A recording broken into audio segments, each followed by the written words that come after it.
Capítulo 5. O princípio do som americano. Quando a nação americana surgiu, ela não tinha música de forma inerente, simplesmente porque era uma nação recém-nascida. Pelo menos 5 países europeus, Espanha, Inglaterra, França, Holanda e Suécia, enviaram navios pelo Oceano Atlântico para colonizar a terra que nós conhecemos hoje como os Estados Unidos. Esses navios trouxeram pessoas com seus próprios costumes, hábitos e ideias, os quais formaram a cultura dessa nova nação. Sem dúvida, alguns deles trouxeram suas canções de marinheiro, enquanto outros trouxeram canções tradicionais.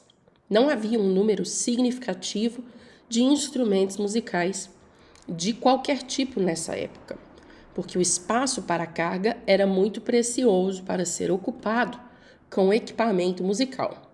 No entanto, os antigos hinos de louvor cantados em suas pátrias e as canções de ninar que embalavam seus bebês na hora de dormir certamente se tornaram parte da nova comunidade.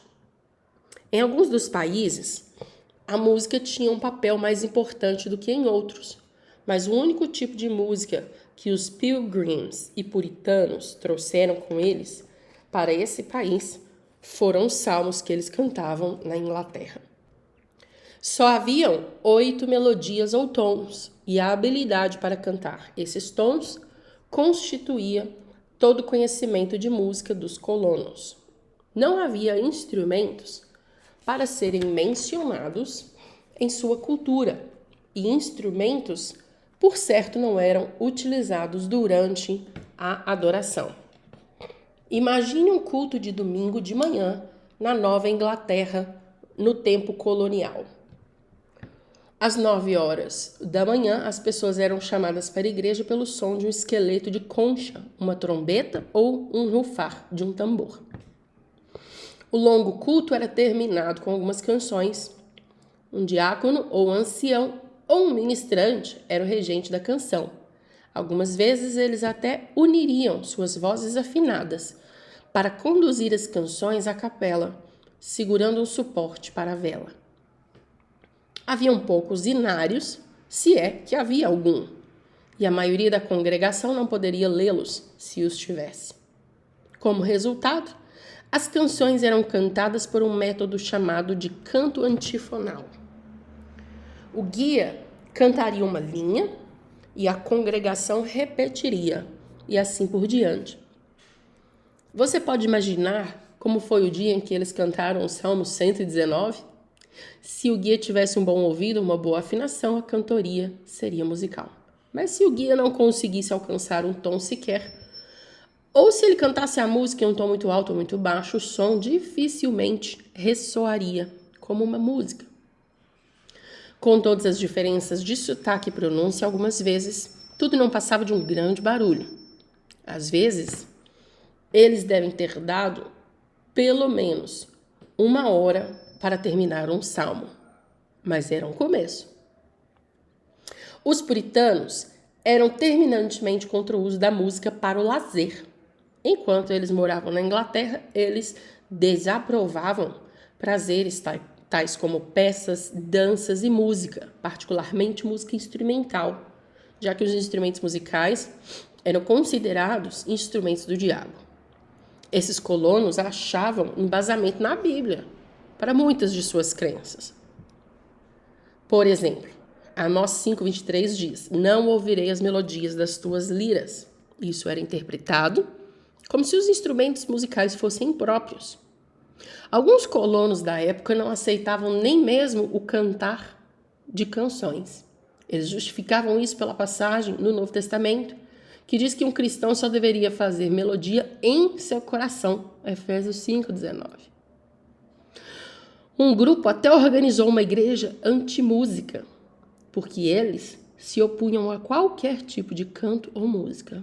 Lá havia fortes discussões sobre como o canto poderia ser feito por aqueles que o aceitavam. Algumas das perguntas feitas com frequência eram: apenas uma pessoa deve cantar por toda a congregação e os outros se unem a ela apenas para dizer amém? Ou toda a congregação deve cantar? As mulheres podem cantar ou apenas os homens? Os homens carnais e pagãos podem cantar ou somente os cristãos e membros da igreja? Seria lícito cantar canções e melodias criadas por homens? Ou a congregação deve cantar apenas quando inspirada? Um grupo determinou que o cantar era um direito exclusivo dos cristãos. Os índios pagãos só tinham o privilégio de dizer amém ao final das canções. Esse grupo também disse que as mulheres não podiam cantar ou declarar um amém ao final das canções. Outros acreditavam que cantar uma melodia composta, feita por um homem, era apenas um divertimento vão. Eles criam que Deus não se agradaria dos louvores, dos quais um homem tivesse criado a melodia. O prefácio dos hinários publicados da Inglaterra, dos quais suas canções eram extraídas, nos dão uma ideia da direção que os colonos cristãos seguiam para cantar. O salmo de tribulação era para ser cantado em voz baixa e por longo tempo. Os salmos de ações de graças eram para ser cantados com voz indiferente, nem tão alto, nem tão devagar. Os salmos de alegria eram para ser cantados em voz alta e de forma rápida. Os colonos de Jamestown chegaram muitos anos antes dos puritanos e pilgrims, mas não deixaram nenhuma herança musical. Nós sabemos pouco da história dos colonos do sul que estiveram na América durante seu primeiro século. Parece provável, entretanto, que esses primeiros colonos gostassem um pouco mais da música do que os colonos do norte. Esses primeiros assobiavam, faziam sons musicais em seu trabalho, cantavam nos cultos da igreja e não tinham todas as objeções religiosas quanto ao canto e aos instrumentos como os puritanos tinham. No fim de 1600, em Williamsburg, Virgínia, haviam concertos e peças, todos com cavalheiros e damas bem trajados, dançando majestosos minuetos e danças típicas americanas. A música do norte, no entanto, manteve uma atitude primitiva e estoica, sem liberdade quanto a ritmos e melodias. O som da tempestade. Nossa herança musical continuou pelo comércio triangular de escravos. Os proprietários de navio viajavam para a costa oeste da África para capturar escravos, atravessavam o Atlântico até a América e navegavam novamente para a Inglaterra. A jornada deles formava o modelo de um triângulo e foi por isso nomeada como comércio triangular de escravos. A América, na nova terra dos livres e lar dos bravos, tinha tão grande necessidade de escravos que alguns desses proprietários de navios negreiros tinham que fornecer até 3.000 escravos por ano, apenas para cumprir sua cota e manter uma boa reputação diante do governo britânico. Depois a história revelou que muitos líderes das tribos da selva africana queriam fazer parte dessa atividade do lucro. Naquele tempo, era justificável capturar outra tribo ou nação e torná-los escravos durante o tempo de guerra. Assim, alguns líderes tribais intencionalmente criavam situações de guerra entre tribos de uma mesma cultura. E então, quando os chefes capturavam outras tribos, eles os vendiam como escravos para os ingleses. Vendendo seus inimigos para os comerciantes de escravos, eles puderam criar uma melhor economia para eles mesmos ao receber mercadorias tais como ferro, metais e outros materiais que ainda não possuíam. No meio dessa ganância e do comércio, as vítimas eram as tribos vencidas por seus opressores. Eles lutavam por suas vidas, usando seus instrumentos de batalha espiritual para chamar seus deuses. Muitas tribos africanas não tinham letras em suas músicas, apenas ritmo, harmonia e vários tons. Eles usavam esses elementos de forma espiritual, sem vocabulário, para chamar os deuses pedindo tempestades. Alguns rituais pagãos tradicionais, como bonecos de voodoo, cerimônias pagãs, surgiram dessa forma.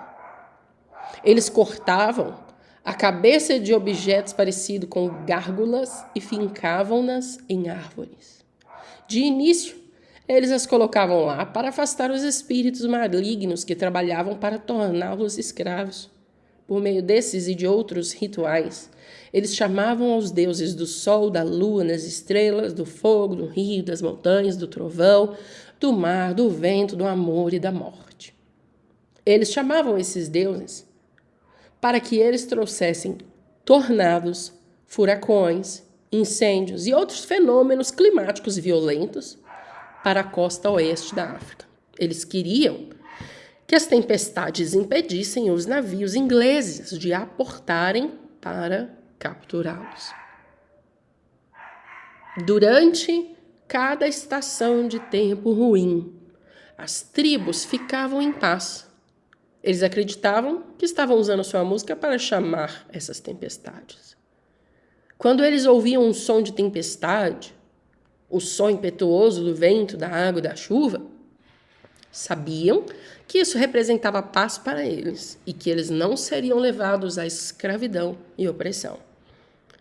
Sua condição física e o clima espiritual estavam diretamente relacionados aos espíritos que eles criam, que invocavam através da música. E então, de repente, vinha uma estação com sopro de uma brisa suave do sul e eles entravam em pânico, ficavam realmente amedrontados. Eles mudavam seus acampamentos porque sabiam que as estações calmas e pacíficas eram aquelas em que eles poderiam ser destruídos e tomados como escravos. Naquela época, os ingleses capturavam escravos aos milhares. Um dos mais notórios de todos os comerciantes de escravo foi John Newton. Ele mesmo havia sido tomado como escravo uma vez. Depois de ter entregado seu coração ao Senhor, ele escreveu as palavras de Amazing Grace, devido à culpa e à vergonha de seu comércio de escravo. Enquanto a agilidade do Espírito Santo trazia a verdade à sua vida, ele escreveu: maravilhosa graça, quão doce o som que salvou o infeliz como eu. Eu estava perdido, mas agora me encontrei. Estava cego, mas agora vejo. Ele percebeu que havia estado indevidamente cego em relação à injustiça da escravidão. Amazing Grace tornou-se uma expressão de todo um povo e ainda o é hoje. É uma canção cantada com mais frequência nas igrejas negras em toda a América. Ela fala sobre os propósitos redentores de Deus.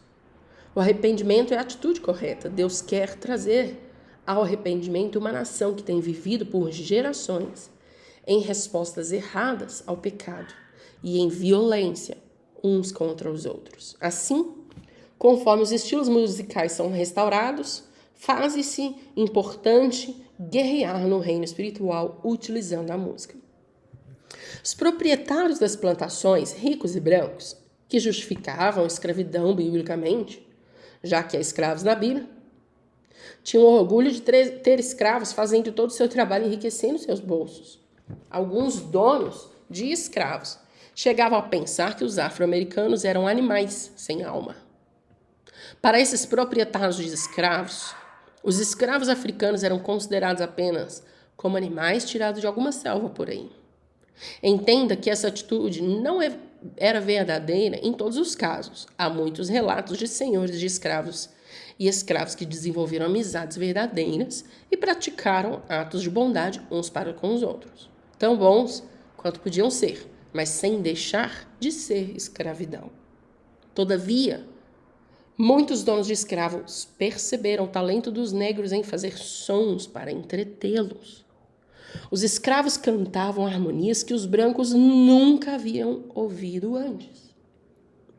O DNA musical africano trouxe ritmo, harmonia e a habilidade natural de ouvir harmonias para a América.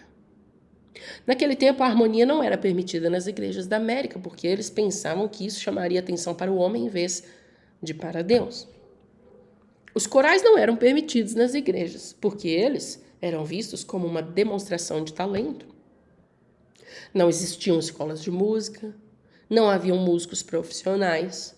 A música não era uma prioridade para o homem branco daquela época, mesmo ela tendo representado um papel importante na vida de seus ancestrais. Eles não tinham tempo para música. Eles estavam tentando construir um país. Os escravos das plantações do sul começaram a cantar uma canção que os homens brancos nunca tinham ouvido. Os donos de escravo usavam os negros para o seu próprio entretenimento. Eles eram chamados de guaxinins cantores, porque eles sentavam do lado de fora à noite e cantavam suas harmonias estranhas, com apenas o branco dos seus olhos brilhando no escuro. Era um som misterioso e maravilhoso que servia de entretenimento. A televisão ou o rádio da época, se você preferir. Alguns dos brancos passaram a gostar de seus escravos porque eles eram muito entretidos por seu ritmo e dança. A música dos escravos tinha tudo que faltava na música dos brancos. A música das igrejas dos brancos consistia em abrir o saltério e cantar um som contínuo e monótono. Deus meu, por que me desamparaste? Deus meu, por que me desamparaste? Deus meu, eu clamo de dia. Deus meu, eu clamo de dia. Canções de libertação. Os escravos não sabiam nem ao menos soletrar a harmonia, mas eles simplesmente a tinham. Os brancos donos dos escravos eram tão entretidos pelo seu canto que eles não permitiam que os escravos falassem enquanto trabalhavam nos campos, mas os forçavam a cantar. O homem branco designava um único capataz para determinar o tempo de trabalho do dia. Este era geralmente um negro idoso escolhido pelo próprio proprietário branco. Enquanto eles trabalhavam nos campos de algodão, o capataz começava a cantar. Quando o grande rio se encontrar com o pequeno rio, todos os escravos, chamados de escuros, respondiam: siga a cuia. O capataz guiava. E quando o sol brilhar do outro lado da montanha, siga a cuia. E quando o vento vier e passar pelo seu rosto, siga a cuia. Eles cantavam essa canção como uma antífona, também chamada de canto antifonal, que é a mesma forma que Davi e os israelitas, os colonos, puritanos e os outros grupos de pessoas cantavam. Pelo fato de a maioria dos trabalhadores serem analfabetos, as escrituras eram aprendidas por meio de canto antifonal. Desta maneira, eles concordavam musicalmente com a palavra de Deus ou com a palavra profética do cantor principal. A verdade daquele liberar espiritual se tornou parte deles. Por meio de canções, eles estavam confessando que o profeta do Senhor cantava. Agora, o homem branco, em sua inteligência superior, não sabia o que estava acontecendo. Os escravos estavam, na verdade, cantando o mapa para a ferrovia subterrânea. A cuia se referia à ursa maior. A letra da música interpretada falava que eles deviam seguir a ursa maior quando eles chegassem ao local onde os dois rios se encontravam. O verso "quando o sol brilhar" indicava que os escravos fugitivos deveriam descansar durante o dia e viajar à noite. Toda a ferrovia subterrânea, seu caminho para a liberdade, era mapeada em uma canção.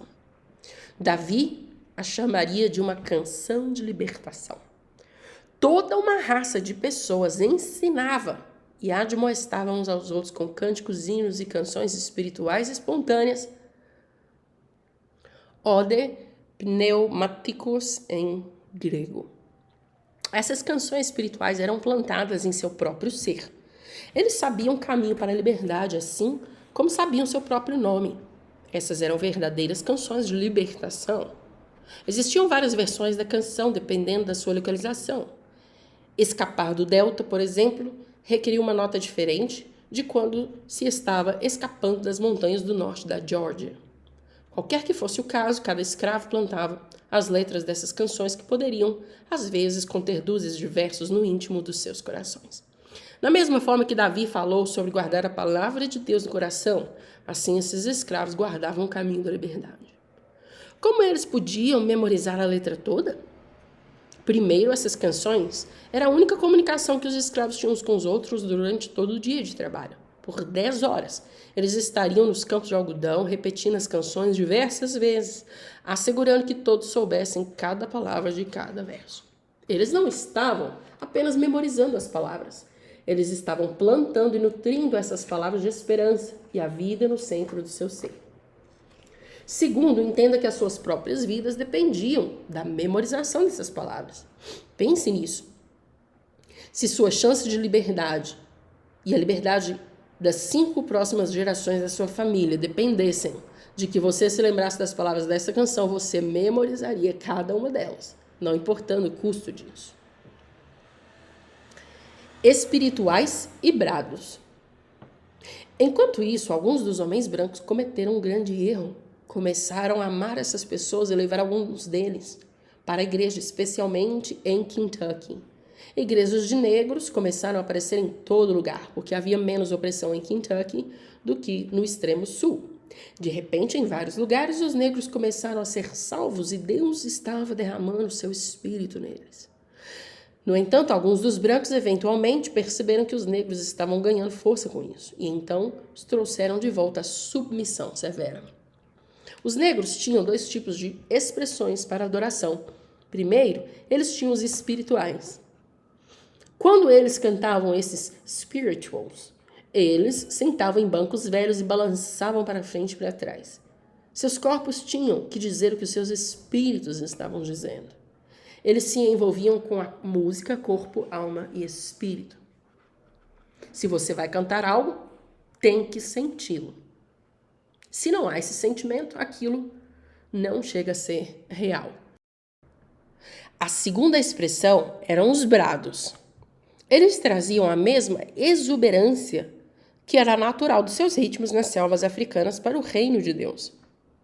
Eles geraram o que o movimento pentecostal chamou mais tarde de marchas de Jericó. Essa era uma parte natural da adoração deles. Quando esses brados se iniciavam nos cultos, eles tinham um diácono mais velho que ficava em pé e garantia que ninguém levantaria os pés do chão enquanto eles arrastavam os pés pela sala. Eles, cheios de superstições, acreditavam que, se seus pés saíssem do chão, eles poderiam tropeçar na cruz e ir para o inferno. Eles também traziam um grande caldeirão e colocavam-no de cabeça para baixo no chão no meio da sala, porque eles acreditavam que o caldeirão capturaria seus sons e impediria que seu chefe os ouvisse. O caldeirão prendia o som para que eles não apanhassem e fossem açoitados pelos donos de escravos. Essa era outra superstição africana tirada da tradição do voodoo. Mas Deus honrava isso e funcionava. Enquanto as pessoas circulavam pela sala, nesses brados havia sempre uma pessoa do grupo que podia ler, geralmente uma mulher que trabalhava na grande casa com acesso a livros. Do Salmo 21 ela dizia: "O rei se alegrará na tua salvação." Então todos cantavam esse verso juntos, repetindo depois dela. Era como uma pregação com revezamento. De novo, era uma antífona. Era uma declaração de liberdade vinda pela palavra de Deus. Assim que ela era recebida, era declarada pelo povo. A instrumentalização dos brados consistia de uma vara mais ou menos do tamanho de um cabo de vassoura. Um senhor idoso, chamado de o homem-vara, determinaria o tempo de cada canção com batidas leves, enquanto eles batiam no ritmo no chão, acompanhados pelas palmas e batidas dos pés. Todas as melodias e harmonias se combinavam em um tipo de canto de pergunta e resposta. As palavras e a música harmonizavam-se para liberar um som que respondia perfeitamente ao que o líder declarava. Algo que Deus quer liberar profeticamente agora é a nossa efetiva autoridade. Assim que a palavra de Deus vier, nós teremos a autoridade em Deus e a integridade do Espírito Santo para liberar a palavra. Nós devemos liberar a palavra, sem permitir que ela fique detida no campo da batalha espiritual das nossas mentes, mantendo-nos na escravidão geração após geração, temendo que a verdade de Deus seja gerada em nós. Os instrumentos estarão envolvidos nesse liberar profético. Assim que houver a batida de um instrumento, a cura acontecerá e a escravidão será quebrada. Assim que a palavra for verbalizada, a libertação virá. Será exatamente como era para os profetas de antigamente. Quando Deus declara algo, significa que ele o fará. Não é uma questão de desenvolver uma empolgação espiritualizada de fé e se mover em arrogância e manipulação. É uma questão de concordar com a palavra e se tornar a palavra em ação. Muitas vezes os escravos cantavam uma canção chamada Jubileu.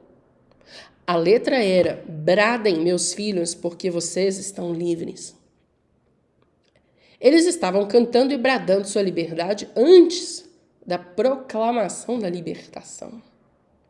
Eles proclamavam isso antes que Lincoln houvesse ao menos assinado-a. Nesse sentido, essa era uma canção profética. O som de escravidão. As canções dos escravos não eram escritas destramente no papel, nem eram compostas em um domingo, estando todos assentados em um agradável banco de igreja. Essas canções nasciam com os mesmos elementos de um nascimento natural: sangue, suor e lágrimas. Como parte da tradição oral, elas eram passadas de geração em geração. Talvez a velha tia Hayley deitasse no meio da noite em um campo de escravos, na região mais alta da Carolina do Norte, e pensasse sobre a pregação e a dança que havia acontecido e nas orações que haviam sido ditas naquele dia, na casa de reuniões. Uma oração registrada nessas igrejas era de um pregador escravo que disse: ah, meu Deus e Pai, será que você não vê como esse chão estremece como no dia do julgamento? Vem aqui, Senhor, e ajuda esse pobre povo em seu sofrimento e tribulação. Mas, ó meu Deus, certifique-se disso e venha você mesmo. E não envie seu filho, porque este não é um tempo para crianças. Aquilo veio direto do seu coração, de um homem real para um Deus real. Suas teologias estavam um pouco distorcidas, mas por vezes as nossas teologias têm estado um pouco distorcidas também. Nós todos estávamos andando na luz que tínhamos. Agora nós estamos em um tempo em que a luz está aumentando. Mas a velha tia Hayley permaneceria lá, com um gemido suave e baixo cantando. Naquelas barracas e cabanas de paredes finas como papel. Todos ouviam quando a velha tia Hayley começava a cantar. Ela cantava. E todos os outros acordavam e cantavam. Em resposta. Ela fazia isso de novo enquanto eles repetissem. E então, ela começava a se lembrar do que o velho pregador havia dito naquela noite. Cantava. Nós estamos. Eles sabiam que tinham que repetir. Nós estamos. Ela os chicotearia no outro dia, se eles não fizessem. Subindo, subindo, a escada de Jacó. Nós estamos. Subindo, a escada de Jacó. E a canção começava a dar voltas e mais voltas. Qualquer coisa que ela dissesse, eles cantavam, e tudo aquilo se transformava em uma canção. Tradicionalmente, isso se tornou parte de sua cultura. Esse som, chamado soul, que correspondem ao black music. O blues nasceu negro.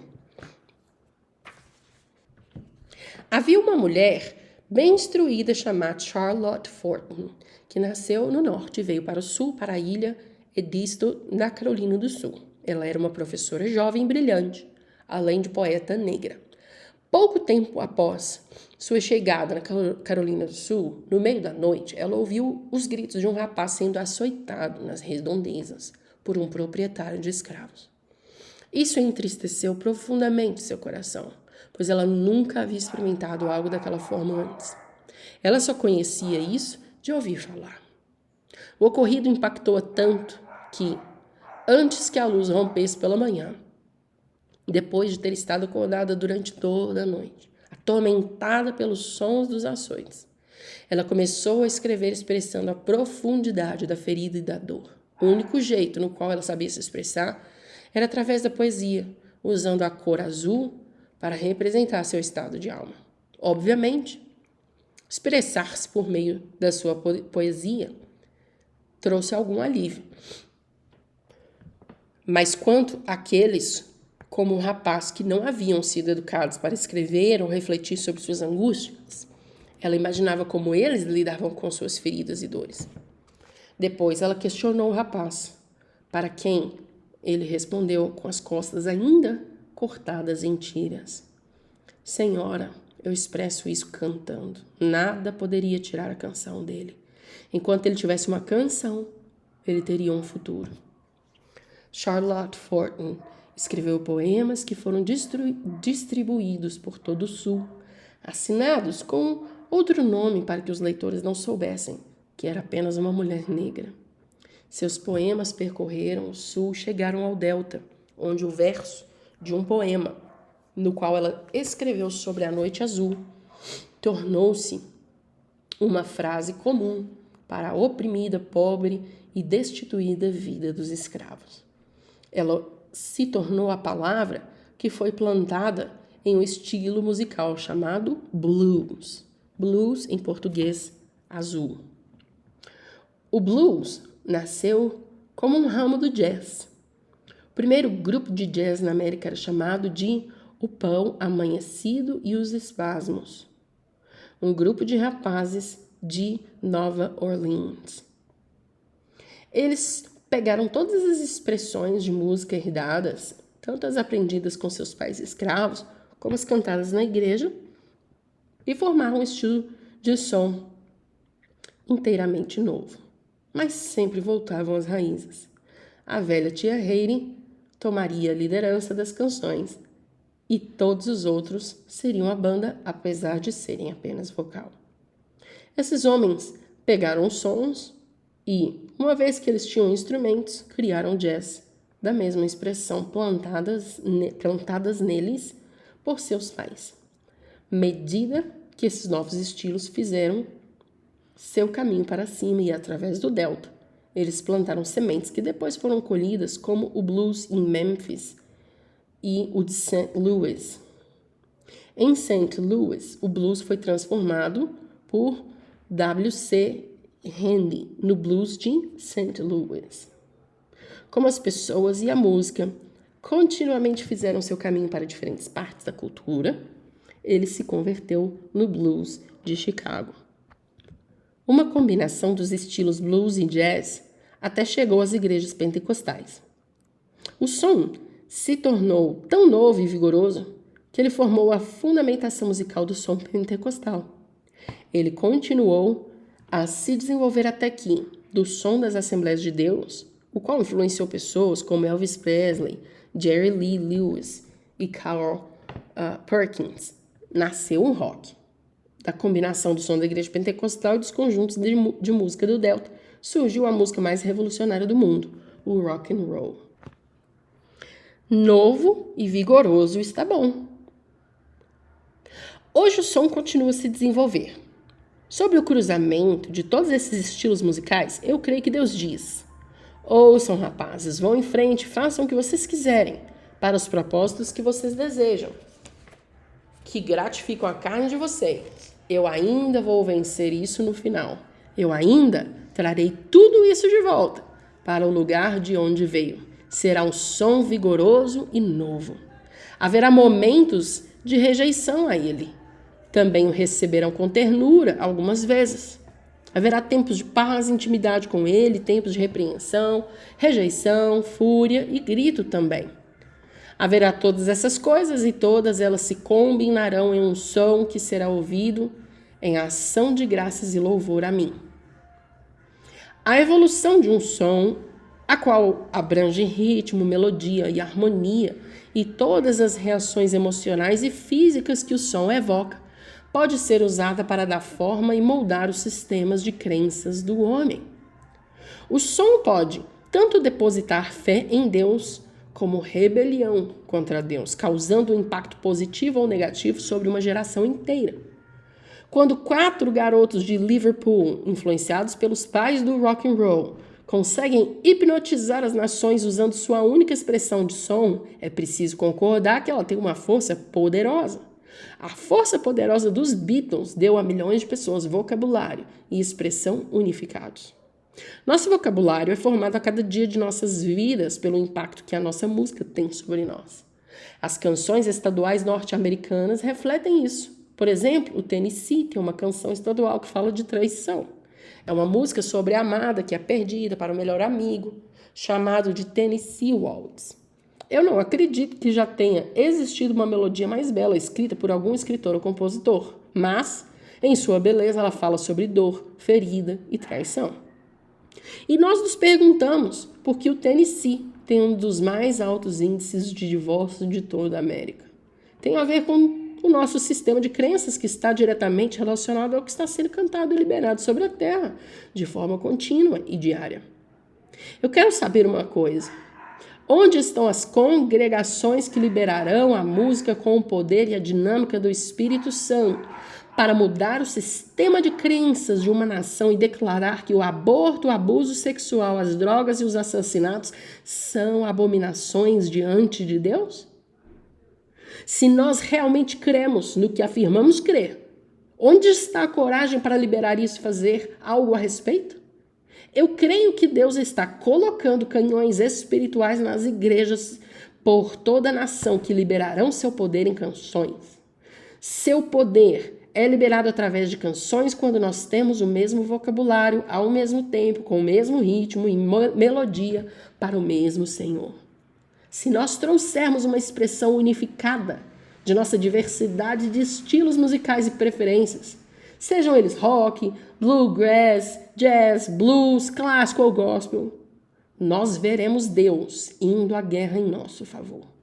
Se nós podemos levantar nossas vozes e instrumentos para gerar um som e unidade, seja ele o som do vento do Espírito, do fogo do Espírito, ou de um brado ou sussurro, ele causará estragos e destruição nos acampamentos dos nossos inimigos.